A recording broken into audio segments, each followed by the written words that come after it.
Welcome to the DEI Speaker Series, one of my favorite parts of my job. My name is Glenn. I work with the city of Wilsonville as a communications manager, and I work, as several of our staff do, with the DEI committee to make these events possible. So thank you for attending and listening and participating in any chat after. Without further ado, I will introduce Ellie Furughi to introduce her parents and tell you a little bit more about what tonight's agenda is. So without, again, further ado, I do twice. I apologize. Ellie. Thank you so much, friends, for coming here in this gloomy night tonight and being here with us for an hour or so to hear us. It's an honor to be given this privilege to stand up here and talk to you all. My parents are here, my dad, Bahá'í, and my mom, Kiana Furughi.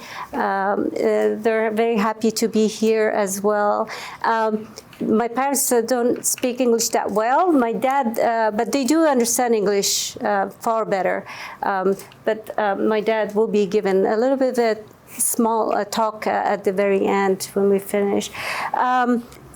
Before I begin, I think it's important that we have, I give you all a background information of the situation so you can visualize the stories that you're going to hear tonight, how they, in what environment they were shaped and formed.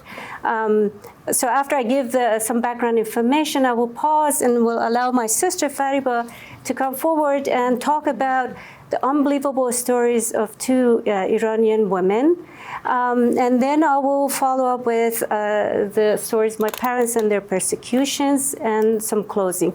And I want... Yes, my dad will be also Alana. I want to thank all of you for participating in this meeting.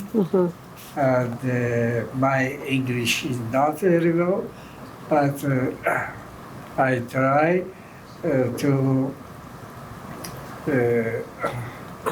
tell something about. الان میخوایم بگین یا بعداً به شما میگم کی بگین؟ الان میخوایم بگین شما؟ I am happy to participate to this meeting, and I thank from all of you. So, my dad is anxious to say some things. Obviously, we're going to give him the time to say what he wishes to share with you all. I will begin with the background information, as I mentioned. In 1979, a revolution in Iran toppled the Shah and the 3,000-year-old monarchy and replaced it with a very hardline religious government called the Islamic Republic of Iran, which you probably have heard in the news quite often. The new authorities made it very clear from the very beginning that there was no place for Baha'is in that country. Even though the Baha'i faith is the largest religious minority in Iran, they're peace-loving people and obedient to the laws of the government. The authorities made it very clear. They came up with the policies and practices to completely block and all development, progress and development of the Baha'i community. And their policy is completely out in the open.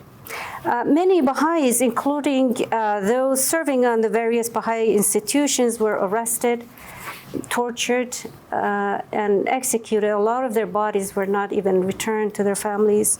Baha'i holy places were attacked and desecrated, and their institutions were banned.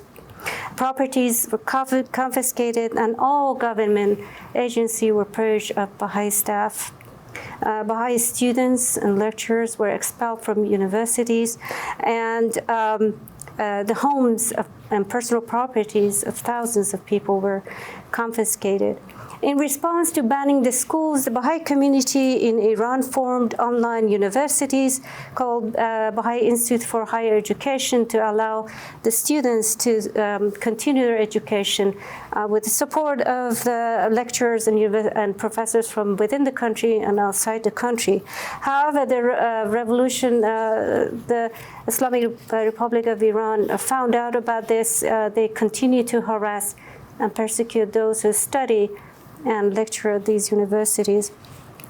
The United States Department's 2020 statement on human rights and practices in Iran reported that authorities barred Baha'i students from higher education and from all 81 universities across the country.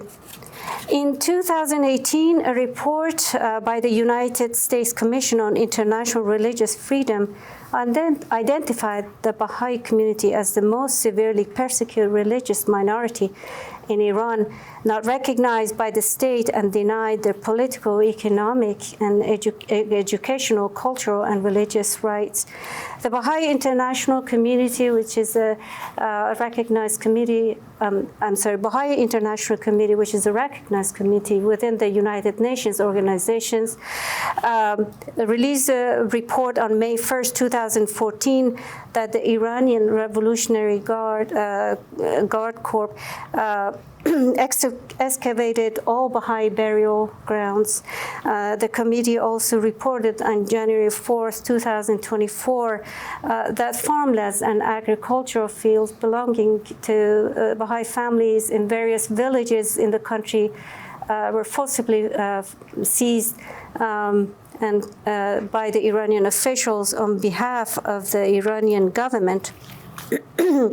The authorities came and with industrial equipment and proceeded to fence off and forcibly confiscated hundreds of acres of land owned and cultivated by Baha'is. Violent home raids has been a disturbing trend. Masked agents enter the homes at gunpoint, searching the premises and confiscating anything that they can. Increasing a number of anti-Baha'i statements had also been made by the media outlet linked to the Islamic Revolutionary Guard, as well as their supreme leader. The report adds that in the Baha'i cemetery in Tehran, government agents had prevented the Baha'is to bury their deceased in their own plots and instead had them bury their deceased in mass graves along with the bodies of other political prisoners and prisoners of conscience. There's now, the Baha'is are also now unable to register their marriages because of the introduction of an online registration system. This effect has been to render Baha'i marriages void under the law, and this in turn has serious implications for any subsequent registrations of birth and other social rights. There's been a new report just published last Monday by the New York-based Human Rights Watch. It's an NGO based in New York. They released a report to the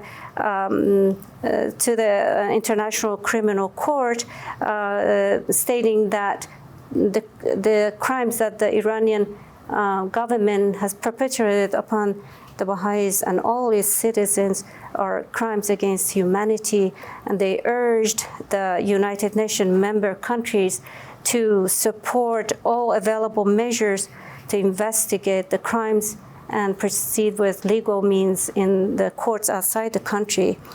So there are many other things to talk about, but time is limited, so I will have to pause here and let my sister to come forward and talk about two stories, and then we will watch a very short movie tonight as well after my sister talks. Thank you. Hello, friends. It's so lovely to see your beautiful faces here, and thank you for coming.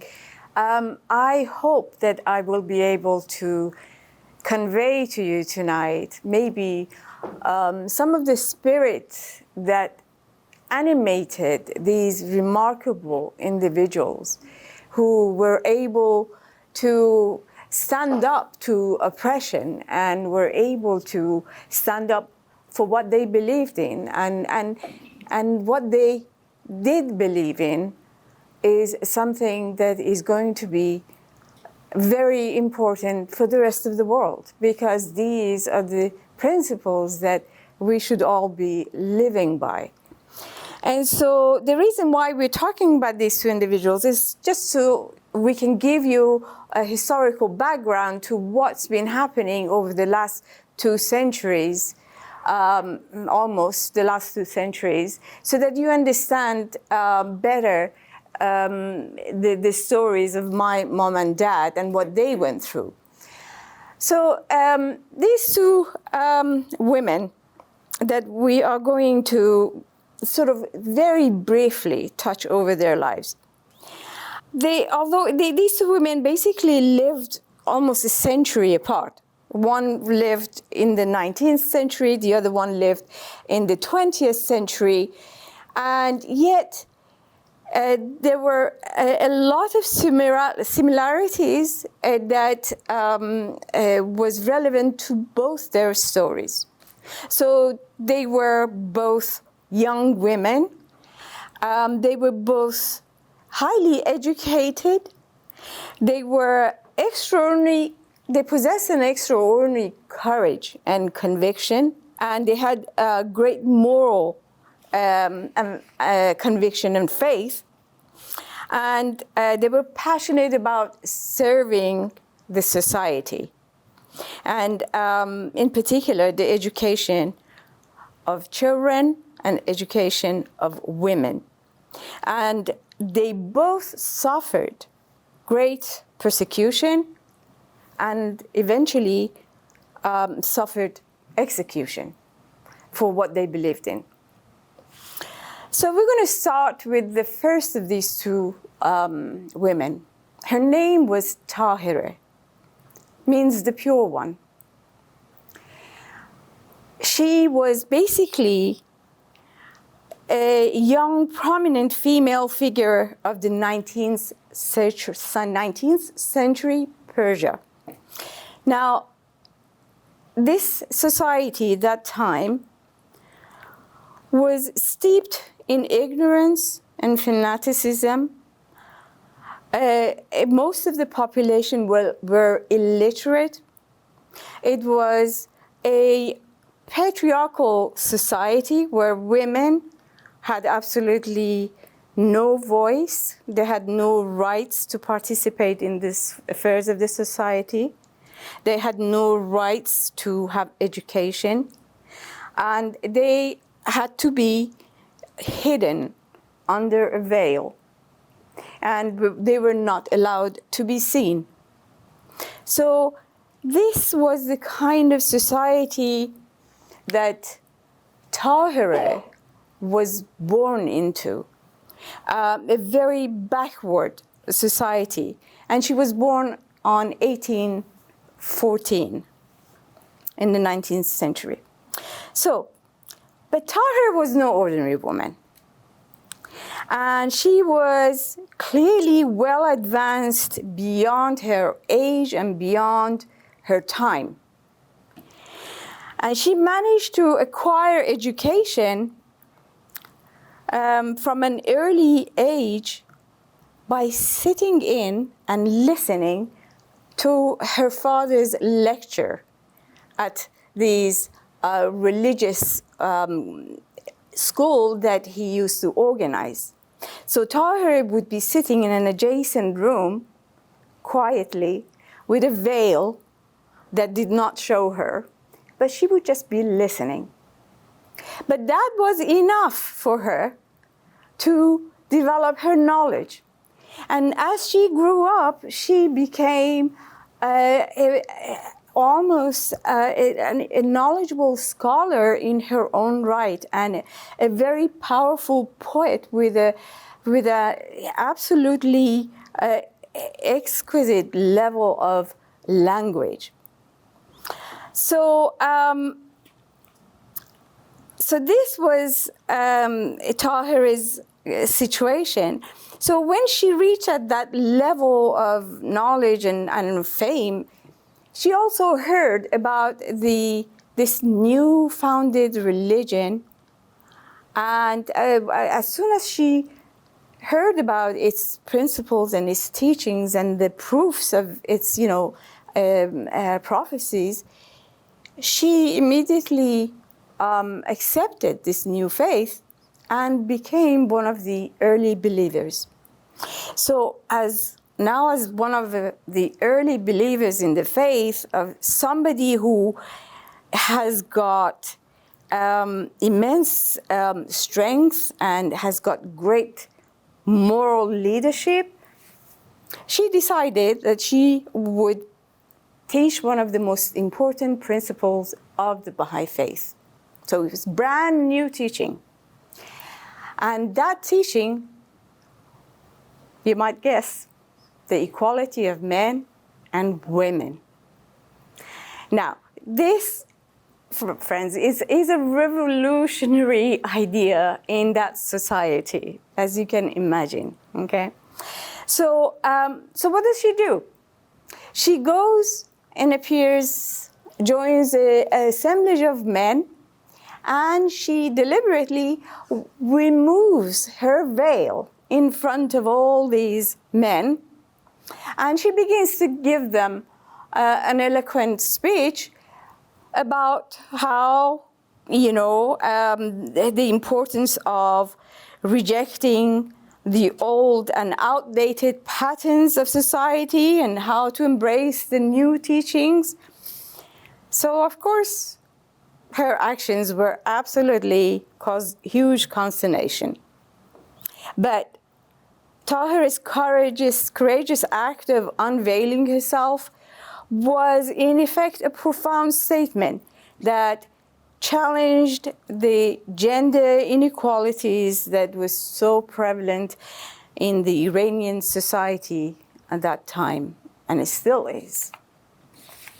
So, after this remarkable event, she then begins to gather women in her strata of society.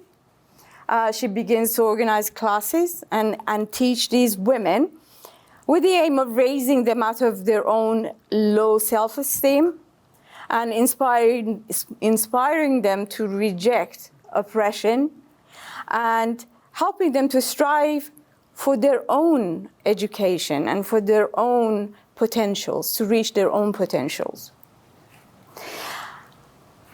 Of course, such a thing is not going to go unnoticed. So after a while, the news of Tahir's action spread like wildfire all over. And soon it drew the attention of the conservative clerics and authorities who were strongly opposed to any new ideas.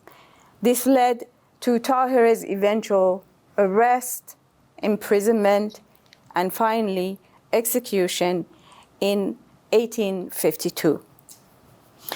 But before her execution, she declared a very profound statement.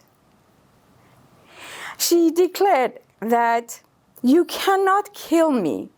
You can kill me as soon as you want, but you cannot stop the emancipation of women. Now, this is, friends, is really remarkable. This is a woman in the backward Eastern countries, well before even the emancipation of women took place in the West. So you can imagine how courageous her act was and how revolutionary a principle she was trying to promote. Tahir's execution, her story did not end with her execution. Her legacy has endured, inspiring generations of women to strive for emancipation and equality. Now, in this country, there is a nationally recognized organization called Tahir Institute with the mission to end gender-biased violence, and discrimination.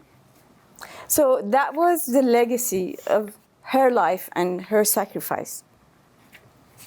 So now we're going to move into the second heroine of our story.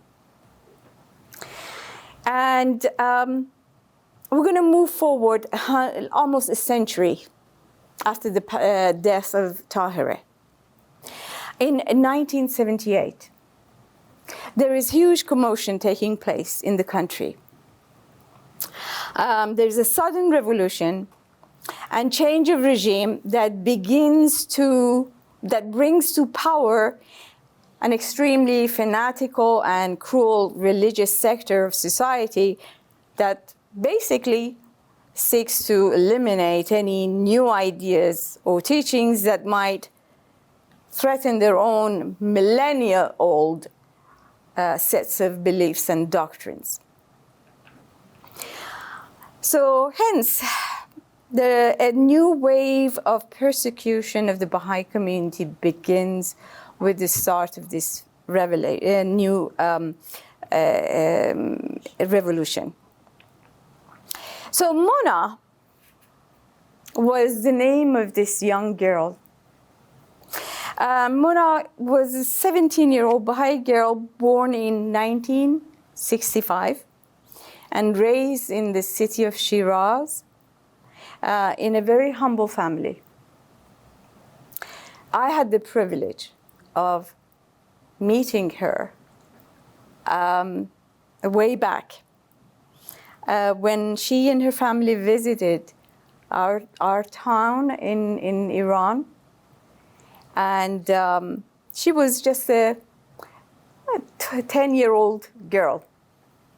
And my impression of her was that she was a extremely kind and gentle nature little girl. But later, I learned that she grew up to become a brilliant student, well-educated beyond her own age, and skilled in writing and poetry, and unbelievably courageous and not afraid to express her thoughts and beliefs. Just to give you an example of her courage, during the time when the authorities were targeting and hunting down the Baha'is, she had written a long essay that presented to her class in the school. Now, unfortunately, the original of this essay was lost because it was confiscated by the authorities, but we do have some sort of original draft of this letter. And so I'm going to read to you just a little excerpt of what she said in that essay. She said, "Freedom is the most brilliant word among the radiant words existing in the world. Man has always been and will ever be asking for liberty. And yet, since the dawn of time, he has been deprived of freedom due to injustice inflicted by the powerful individuals who cause great oppression and tyranny." She then goes on to say, "Perhaps you don't really think that I should have freedom. God has granted this freedom to man. You, his servant, cannot take it from me. God has given me freedom of speech. You cannot suppress me." Now, this was the courage of this young woman to stand up and say such bold things and express herself without any fear. But what distinguished Mona most of all was her utter her selflessness and how she always thought about other people. Mona had a strong awareness and belief in serving the society. She cared deeply about children. And when the persecutions of Baha'i started and they expelled many Baha'i children from the school, she immediately began to organize classes for these children and to develop character education, teaching them values and virtues such as kindness, love, justice and truth, and above all, an understanding of the equality of the whole human race. So, her actions, of course, again, did not stay without a reply from the authorities. On October 23rd, 1982, Mona and her father were arrested and put into prison. She was endlessly interrogated, taunted and tortured, and told to recant her faith and become a Muslim. But her spirit remained strong all throughout, and she never stopped believing in what she did. So eventually, on June 18, 1983, Mona, along with 9 other women of Shiraz, all accused of the same crimes, were executed by hanging. And their crime was merely believing in the Baha'i faith and teaching the children. The story of these 10 women inspired thousands of other women and girls around the world and led to the establishment of an accredited, recognized organization called the Mona Foundation, with the mission to provide educational and social services for girls and women in societies around the world where women are faced with extreme discrimination. So friends, I'm going to invite you now to join me to watch this video about Mona. The date is 18th of June, 1983. The city is Shiraz in Iran's southwest. 10 Baha'i women are hanged. Most are in their 20s. One is just 17. The group includes a mother and a daughter.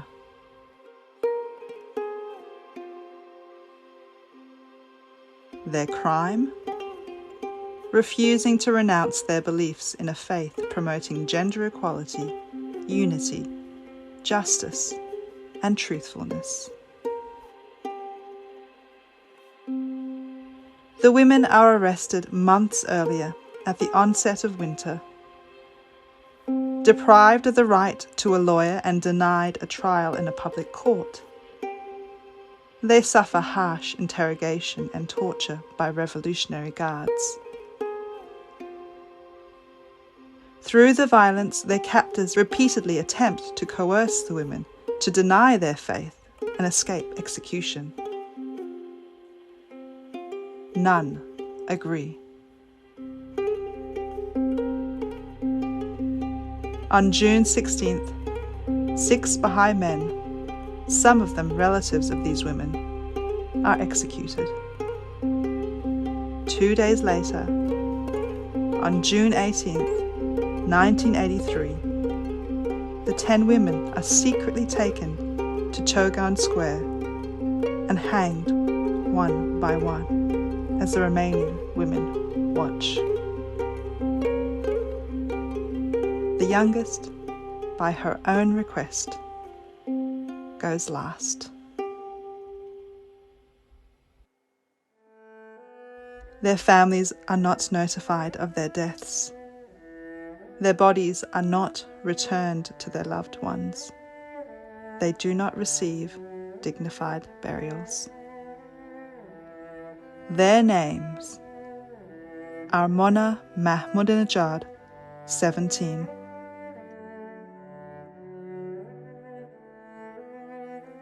Roya Eshraghi, 23, executed along with her mother, Ezat Janami. Simin Saberi, 24. Shaheen Shireen Dalvand, 25. Akhdar Sabet, 25. Mashid Nirmand, 28. Zareen Moghimi Abiane, 29.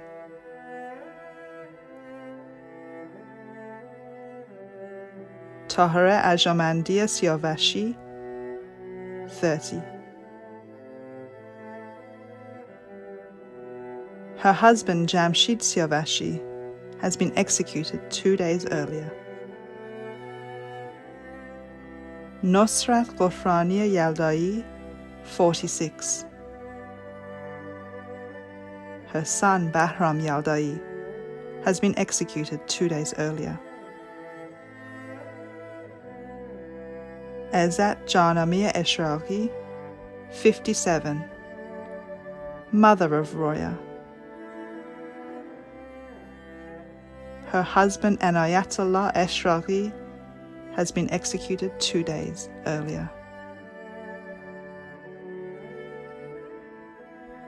The story of the 10 Bahá'í women is not over. It was a chapter in the unfolding story of Iranian women's resilience and sacrifice for equality. Today, in the blood, tears and wounds of thousands of young women in Iran seeking equality, we can see echoes of the injustice suffered by the 10 women of Shiraz, whose tragic death touched the lives of many. We see the same spirit, the same choice being made to stand up for the principles of justice and equality with utmost effort. Though mistreated and imprisoned, today's women, just like those before them, are bravely striving for a just and prosperous Iran.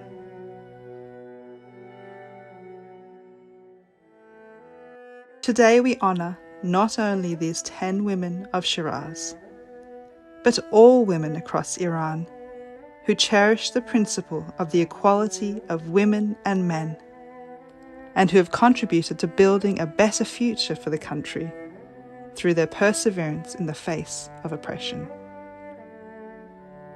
We will raise our voices until our shared ideals are realized. Our story is one. Thank you. I'd like to continue with the story of persecution of my parents. Before the revolution happened in 1979, my parents decided to send me and my sister to UK for education. My intention was to finish my higher education and return to Iran and serve the country. However, in 1979, I was in Iran for the very last time. It was the beginning of the revolution, so I witnessed social unrest and violent demonstrations on the street. It was truly a very distressful time at that time. My parents feared for my safety, so I decided to leave Iran soon. For years, witnessing the revolution and the killings and the imprisonment of innocent people and many of the Baha'is, our parents and I, we decided that I should not return. applied for religious asylum in the United States and was granted that asylum and moved to the United States in 1980. For 20 years, my siblings and I were not able to see our parents. We're very worried about them and continue to pray for their safety and the safety of other innocent people in Iran.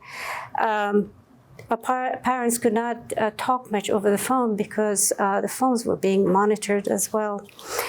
My dad was a well-known medical doctor in a city called Rasht in the northern part of Iran. He served the country as a physician for over 50 years, working in his private practice, also for a state hospital. On a few occasions, armed men went to their home, and confiscated pictures, videos, books, and anything that they could use to identify family members and their religious affiliations. The first time that it happened, my parents were not home. They broke into the house and confiscated anything that they could. After my dad found out about it, he wrote to several ruling clerks, including the president and the supreme leader, and expressing his disappointment at what had happened and offered cooperation to answer any question or concerns that they had. They soon arrested my dad and took him to a revolutionary court, often led by a clergy, to interrogate him. They kept him in prison for 3 weeks in order to interrogate him on daily basis. They basically told him that he must recant his faith and become a Muslim. Otherwise, they would cut his pension. My dad said that he believed in Islam as a religion from God and in Muhammad as the prophet from God, but he cannot lie about his religion. So he said, if you must take my money, go ahead and take it, but my faith belongs to me. So they cut his pension and also managed to fire him from the state hospital, who had family members outside the country and inside the country to support. He started working full-time in his medical clinic until one day an armed group of 20 men arrived at his clinic and confiscated. They first threatened him, and then they confiscated all of the medical equipment and anything of value that they could. And then they forced him and his staff to leave the clinic, and then they locked up the clinic for good. So he could no longer work in that clinic anymore. So now that he had lost his pension and he also was fired from the hospital, he was unable to work in the clinic, so they had no income, and so they decided to sell their house and move into a rental apartment. My dad knew a pharmacist who had a business near his clinic. The wife of this pharmacist was a medical doctor, and so she called my dad and asked him if he would be willing to work in her clinic as a part-time physician. My dad accepted that and continued to work over there part-time until somebody from the Islamic Republic found out about it. They soon went to that clinic and forced him to fire my dad or face the consequences themselves. After my dad had gone, after they went after my dad, they went after my mom. They arrested her, blindfolded her, and took her in a car to the undisclosed location, forced her to face the wall, and they continued to interrogate her and ask her all kinds of questions. They told her that she must convert into Islam and also to leave her husband, and they will find her a good Muslim husband, and she will be supported financially. Obviously, she did not take such outrageous suggestion. So she said, that my husband is a good man. He served many people, including the Muslims, and that she had 4 children, and she could not accept such thing. They continued to interrogate her for a couple of days until they finally gave up and released her. That was when my parents decided to leave their homeland for good, because they didn't know what was coming next their way. So they feared for their lives on a daily basis for 20 years. For 20 years, fearing for life, not knowing if we will be alive the next day. But leaving Iran was not a possibility for them, because the government of Iran at that time would not issue passports to the Baha'is. Their intention was to keep the Baha'is in the country while persecuting them, at the same time prevent all worldwide attention to the situation. So my mom struggled for 15 years to obtain a passport, and she began to have a lot of emotional and psychological issues because she was not able to see the children and the grandchildren for so long. So eventually she went to an office in Tehran, hoping that she would convince somebody to give her the passport. That individual, seeing her grief and the tears, he finally accepted to give her passport. Regarding the Baha'is not being able to leave the country, there was a lot of international pressure on the government of Iran to change the course and allow the people to leave, Baha'is to leave the country if they wanted to. So finally, the government of Iran gave in and changed their course. And so my mom left Iran in the year 2000, and my dad followed 2 years later. They're both U.S. citizens now and live in Wilsonville.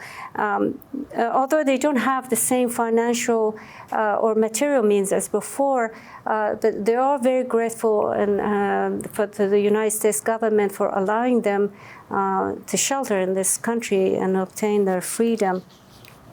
The first words from my dad when he joined us in the United States was how happy to be united with his family and see the grandchildren. He's a picture in the Wilsonville spokesman from the year, I guess, 2021. You see my dad here with his grandchildren and my parents here. Although my dad obtained his freedom, he feels very much betrayed by the country he served for decades. They worry about the continuous persecution of friends and relatives in Iran. My dad lost his dad and several of his relatives at the hands of the fanatical clerics in Iran. My parents forgave those who caused them so much harm. But their sincere hope is that the world will hold the Iranian government accountable for this long-standing injustice and demand that it takes all legal and policy steps to end this systematic persecution in that country. Now, to understand why the Islamic Republic of Iran persecutes the Baha'i community, we need to go back to the year 1844 when the Baha'i faith began in Persia, and the harsh reaction of the religious establishment of the time, which resulted in the massacre of 20,000 of the followers of the new religion. You may question what is so threatening about the Baha'i faith, why they fear this religion so much. To answer these questions, we should know that the Baha'i faith is an independent world religion, and it is now geographically the second most widely spread religion after Christianity. Baha'u'llah is the prophet, founder of the Baha'i faith. He said that the purpose of religion is unity, that must be the cause of fellowship and love. Contrary to the outdated beliefs of the powerful conservative clerics in Iran, the teachings of the Baha'i faith are very progressive and inclusive. It includes the oneness of God who created all of us, the belief in the common foundation and essential unity of all divine religions, and that although different religions of God revealed throughout the history with different laws and ordinances, they all revealed this. They all restored the same faith of God and revealed the same spiritual truth.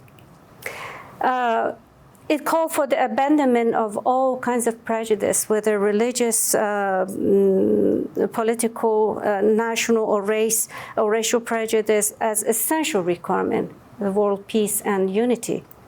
The core principle of the Baha'i faith is unity of all humankind. Its watchword is unity in diversity. Now, none of these teachings are threatening to any government.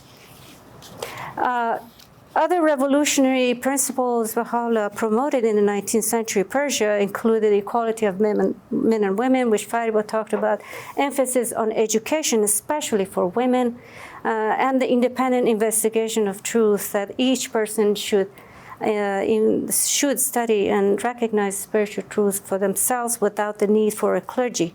The Baha'i faith taught the balance between religion and science and the recognition of intrinsic nobility of humankind. It abolished certain traditions prevalent in Islam, such as holy war or jihad, plurality of wives, and apostasy. Baha'u'llah also encouraged interfaith fellowship and inspired everyone to consort with followers of all religion in the spirit of fellowship and love. The Islamic clergy of Iran rejected all these teachings and perceived them as contrary to their own standards and a threat to their own establishment and power. So they started to exterminate the religion and all its followers. Here we see the history repeating itself. That is, the religious leaders of the age, owing to their own selfish desires, regard the appearance of another prophet in their midst as being opposed to their own standards and understanding, and contrary to their claims of superiority, finality, and exclusivity. It was no different this time. They executed the forerunner of the Baha'i faith, tortured and killed the followers, and imprisoned Baha'u'llah in harshest conditions for 40 years. And finally, they exiled him to Palestine, now Israel. He died there until the end of his life, until in 1892. Obviously, the spiritual and administrative centers of the Baha'i faith was on Mount Carmel, Haifa, Israel. Now, why we're here to say these stories? For one, I think we wanted to be the voice of the voiceless. We also thought that the stories are important to be heard. We also believe that the best protection for the oppressed people of Iran is public awareness. We ask that the world community to continue putting pressure and denounce the Iranian government of its human rights abuses. Had there been no worldwide pressure and condemnation, the Islamic Republic of Iran would have literally uprooted the entire Baha'i community and would have imprisoned and executed thousands of other peace-loving Iranian peoples. Without public pressure to stop it, like a virus, these dark forces of prejudice and hatred would have carried itself and infected the entire human race. As Dr. King said, injustice anywhere is a threat to injustice everywhere. The Baha'is in Iran neither gave in to injustice nor adopted the characteristics of an oppressor. Instead, by taking the long view of history and giving everything that they could, including their lives, they continued to serve the society around them, accomplishing it through love and not through hatred and hostility. Despite the brutal persecution, the Baha'i community initiated many community building projects. They extend sincere friendship to fellow citizens to work and cooperate with them in formulating various society building activities. Through this peaceful and constructive approach, they maintain their integrity, and their dignity remained enhanced, actually, in the eyes of the their fellow citizens, there's now a movement by Iranian professionals who are posting public apologies to the Baha'i communities. The title of one post says, quote, "We are ashamed." The statement continues by saying that century and a half of acts of oppression against the Baha'is is enough. Another public statement states, quote, "As Iranian human beings, we are ashamed for what has been perpetrated upon the Baha'is in the last century and a half in Iran. Let us join hands in replacing hatred and ignorance with love and acceptance." This open letter is available online, including on CNN. In defiance of the Iranian government, one of the top leaders, religious leaders of Islam in Iran, recently defended the rights of the Baha'is and offered an art piece in their honor, engraved in this word, quote, "Baha'is have suffered in manifold ways as a result of blind religious prejudice at the hands of some of his co-religionists." We can attribute this positive attitude from the public to the way that the Baha'i community in Iran has conducted themselves in response to persecution. They gave meaning to constructive resilience as an approach to oppression. This non-adversarial approach to social change was the model used by Dr. King. He knew that hate never dispels hate, only love dispels hate. Only love dispels hate. My parents and those who suffered in Iran were not superhuman. They never claimed to be perfect human beings, but they tried very hard to live up to this ideal.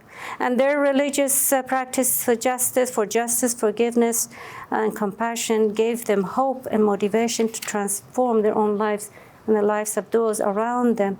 If there is an inspiration to be gained by these experiences, it's not one of pity or sadness, but one of affirmations of the capacity of human beings for spiritual growth. The tortures of Mona, that 17-year-old youth, could not manage to break her. Hers was a triumph of the human spirit in the face of unimaginable cruelty. Before her execution, she said this in a letter to her mother, to her parents. If I knew that because of my execution, all the youth of the world would arise, join hands in service to humanity, become selfless, teach the world about unity of all humankind, and try to move the world, I would have given 100,000 lives in his path. Her selfless efforts to bring God's will for peace, harmony, and justice to prevail created a way forward for us and left a lasting legacy for all of us to aspire to. So thank you very much for listening to my talk. I will let my dad, who's been impatient about saying some things, to say something sweet. Thank you. I want to tell you the brief of our belief. No room in my heart for any kind of prejudice. That's good. Thank you. It's the label on his jacket.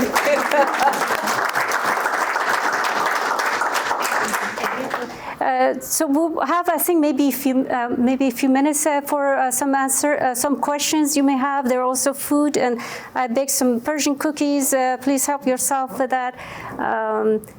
We can eat and also maybe talk. Let's first take the questions. Oh, well, we can do If there are any questions, I mean, there may not be then we any, can. but Yes, go ahead, please. I'm just curious, you mentioned you still have family in Iran. Is there any communication? How are you able to communicate? Phone calls are very hard.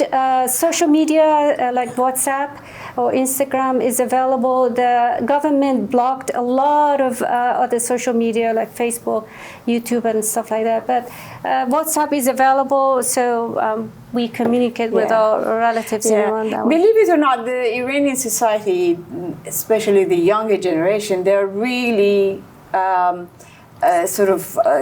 computer savvy. They know. So the government puts on all these filters, and they go and find a way of getting around those filters. So yeah, it's a constant cat and mouse kind of situation. Yes, please.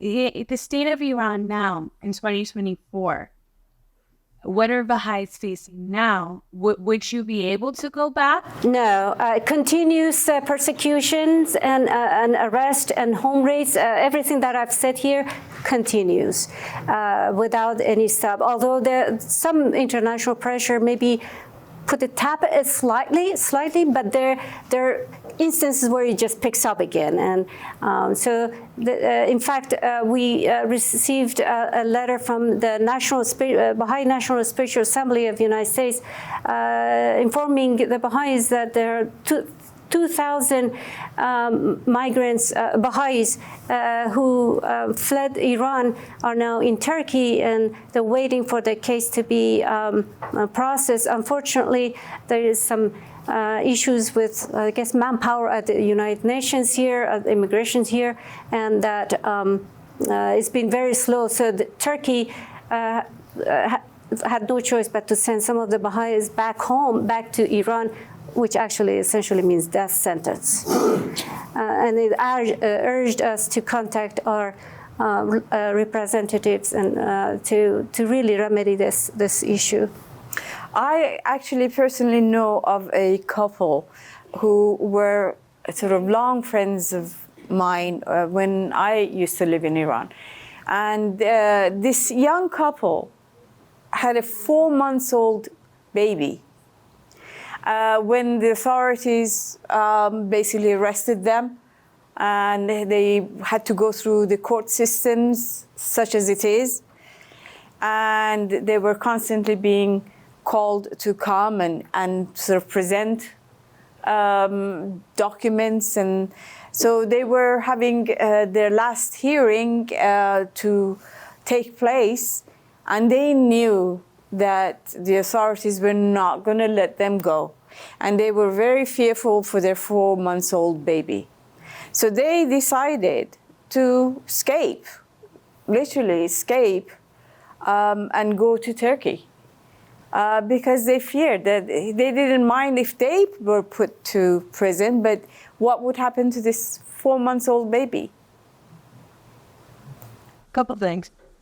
Are there Baha'i centers here in the United States? Yeah. So houses of worship, you mean? Yes. So there's there are Baha'i centers in Wilsonville. We have a rather small community of Baha'is, and so we don't have a center. But there is a Baha'i center in Lake Oswego, a Baha'i center in Beaverton and Portland, and bigger cities. So, but there is a house of worship that is in Wilmette, Illinois. Baha'i faith is a relatively very new, so it's only it's 200 years old. So, so we haven't built a whole lot of houses of worship around the country here, but there are houses of worship around the world. Well, I think it's was it Tel Aviv or Haifa? Is that the World Center? That's the Baha'i World Center. I've been there, and it's just fabulous. Yeah. Are there any other centers, or that's the main one? So that's the main one. The International Administration of the Baha'i World is in Mount. But of course, there were many other holy places belonging to the Baha'i faith because of its history in Iran, because the Baha'i faith basically arose from Iran, was founded there. And then later, when Baha'u'llah was exiled to countries of Iraq, and then later to Turkey, and then later to Palestine, which is now Israel. So there are a lot of holy sites for Baha'is in Iran, but a lot of them got demolished, flattened. Almost all of them. Yeah, by the authorities.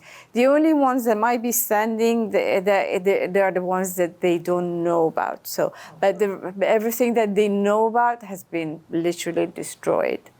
But we still have places, holy places that are located in Turkey and in Iraq. How does the persecution of the Baha'is compare to persecution? I'm assuming they persecute all other religions besides Islam. So, and how does that? Officially, the government allows the Christians and the Jews to practice without teaching their faith. Baha'i faith is not at all recognized for any right. Yeah, so there's a good reason, because in Quran, which is the holy book for Islam, there is a mention of all the previous dispensations that have come before Islam. So Muhammad actually mentions Christianity, and it mentions Judaism, and it mentions Abraham and Buddha as being people of the book, i.e. belonging to God's faith. But Baha'i faith came after Islam. And so there is no mention of it in the book, not in the clear way that they want to say it. So they consider the Islamic world essentially considers themselves to be the last of all religions, that there is not going to be any more revelation coming from God. And so therefore, someone standing up and claiming to be from God is a threat. And so since the start of the birth of this new faith, it has been vehemently opposed and persecuted. And like in the early days of the faith, there is an estimate of 20,000 of the faithful being found in various forms and shapes being killed. And there's a lot of these are documented by first-hand witnesses. So there are many history books that have been written, and all of these events have been documented. Yes. How, if you don't mind me asking, how did you end up in Wilsonville? You're choosing. Yeah, my sister moved from UK a few years ago. But, we moved from California.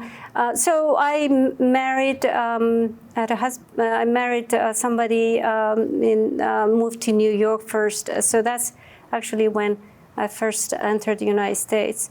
I had applied for religious asylum and was able to come to the United States in 1980 from New York. Then we were in Virginia, and then from Virginia to California. From California here, usually that's what happens from California.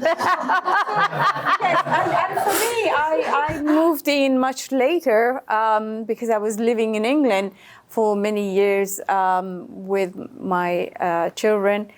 And when my daughter married a wonderful young American and moved here, then I just had to give up and say, okay, if you cannot beat them, you have to join them. So I moved here, and I was looking where I should go and live. So we went and looked around everywhere. Then we came to Wilsonville, and I loved it here. So this is where we settled. Yes. How do you feel about the Baha'i faith here in the United States? Is it more accepted, or do you still face discrimination? No, we don't face discrimination. It's a very open community here. It's very inclusive, and we love it. No, we don't sense discrimination here. Yeah, I mean, England used to be very cosmopolitan, and still is. And so is this country because of its historical background. You know, it's made up of people that have immigrated here from all over the world. And so it is cosmopolitan. And so for that reason, there is more of an acceptance of everybody sort of in the community of who they are. You know, whatever faith or background you belong to, it's okay because we can all live together in peace and harmony. You know, I can enjoy being with other faith groups, and in fact, we do have a faith group. We have an interfaith group taking place in Wilsonville that sort of with members coming from all kinds of religious background. And we are the best of friends, and we work together really great, and we want to show our interfaith group as an example of how people from diverse background and diverse sets of belief can come together and still manage to maintain love and unity and friendship. It is possible. It is possible, you know? And the more all of us try to embrace this diversity and come together and work in harmony, the more we can teach by example that this model of existence works. It works. In fact, 6 members of this interfaith group is here tonight. Yes. We're on there. Yes. We haven't heard from your mother. So, my mom, شما میخواید بفرمایید چیزی میخواید بگید؟ I'd like to get her comments or thoughts. Yes. یک چیزی که در زندگی همین تو رشت اتفاق افتاد میخوام بگم. So she would like to tell one story of an event. خیلی طولانیه، کوتاه باشه. طولانی نیست. An event that took place in her home in Iran. بفرمایید. میتونیم بشینیم. خب بگم. Dear my friend, very come here.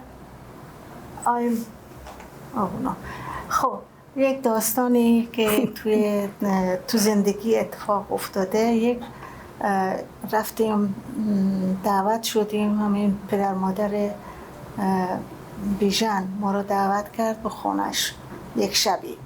رفتیم اونجا، بعد صبحش مسعود زنگ زد. نگوین. گفتی اینو؟ نه. مسعود زنگ زد. خب ترجمه بکن که شما نیایین دایی جون، توی رشت بارندگیه. آره بزنین به داستان من میگم، میتونم بگم. So they were at a friend's house in Tehran. They received a phone call from a relative from the city of Rasht, where their home was, and this gentleman said when he called and said, "Don't come back here. It's raining here." Is an indication that there was something happening in that city. It was a coded word. It's raining here. Notifying them not to return, not to go back home. Yeah. بعد بابای شما قبول نکرد. گفت نه من فراری نیستم. My dad did not accept that. He said, "I'm not a prisoner. I need to go back to find out what's happening in my home." I'm not going to run away. من فراری نیستم و باید برم ببینم چه خبره. Yeah. I'm not going to run away, and I'm going to go and see what's happening. بعد آقای نورانی خدا بیامرزش گفت نه، اصرار که شما نباید بری رشت، بگیری از همونجا دم دروازه رشت تو رو میگیرن و میبرن زندان. You want to say this? بعد So the friends they were staying with, they were trying very hard to prevent him from leaving and going back to his hometown. They said that if you go, they're going to arrest you straight away and you'll go into prison. بعد ایشون قبول نکردن، گفتن نه من باید حتما برم. بعد آقای نورانی خیلی اصرار میکرد. بعد گفت که رفت یک طنابی آورد که این طناب رو ببنده به پاهای بابات. So my dad was absolutely adamant that he was not going to run away. You know, he was going to go and face whatever it is that is awaiting him. And the more these friends insisted that he should stay, the more he refused to do that. So eventually this friend had to resort to some extreme measures. So he went and found a piece of rope, literally wanting to tie his hands and feet so that he would not be able to go. خب بعد چی شد؟ بعدش پیشی قبول نشدیم و ما رفتیم به طرف رشت. صبح زود رفتیم رشت، وارد رشت شدیم. بعد متوجه شدیم که بله یک شبی این پاسدارها و همه پاسدار ماستارات اومدن خونه ما رو گشتن، تمام این چیزای ضبط صوت، آلبوم و it failed. and so my dad and mom got up and went back to their hometown and discovered that their home was ransacked and confiscated and everything trashed. And so they knew what had happened. And then بعد چی شد؟ گرفتنشون؟ نه، بعد متوجه شدیم که خیلی از دکترها و بهائیای خیلی بهائیای اون رشت رو همه رو دستگیر کردن، بردن زندان. So they found out that actually prior to their going back, they had arrested quite a number of same night they had arrested many of the Baha'i communities. You know, they were doctors and they were professional people in the society. They arrested them the night before. So یه نکته بعدی میخوام بگم. اینها چون که مردم رشت و گیلان ما رو میشناختن و خیلی احترام میذاشتن، هیچ وقت جرأت جسم حمله و خونه ما نداشتن. اینها پاسدارهای رو از قوم آوردن، که غریزه بودن. So he's saying that because he had such a long years of service in that city and people knew him really well and they had great respect for him. And I can vouch for that because I remember how there were people who would come from long distance from other places just to come and see my dad. And so because he was such a well-known figure in his town, the people in that town, they would not come to do such a act, you know, ransack him. They had to bring Revolutionary Guards from another city far away. It's a Rome city, far away, who did not know him, in order for them to do this act of ransacking his home and arresting him. So بعد چی شد؟ بابا خب بس دیگه. Okay, so that's the one episode of one of the things that took place. Yeah. As he said, I'm through the DEI committee right now. My name is Erica, and I really appreciate you all being here tonight. I appreciate all of you being here to share your story. One of the parts of the mission of the DEI committee here in Wilsonville is to connect people of different perspectives and lived experiences. And this is what we're doing this year through our speaker series. So this is a great example of hearing what this family has been through and the persecution that they've endured being part of the Baha'i faith.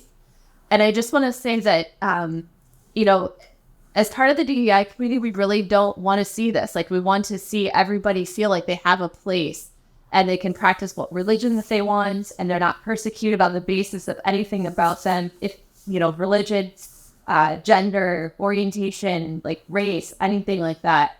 And this is a very harrowing story that you've been through, but just looking at where things are right now in the world and seeing that on the same hand, like, well, this is happening here.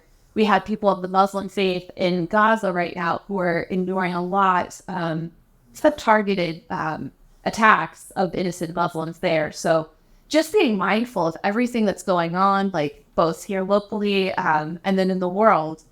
And although the DEI committee and the city of Wilsonville, certainly that's well beyond the scope of what we do, part of our vision is to bring these people together to feel a sense of belonging here in the community, so that everybody does feel like they have a place to be who they are, to practice what religion they feel drawn to, and just have a sense of community here and feel belonging in town. So we really appreciate it again. It was a great turnout tonight. Our next event is May 30th, and it's Renee Roman Nose.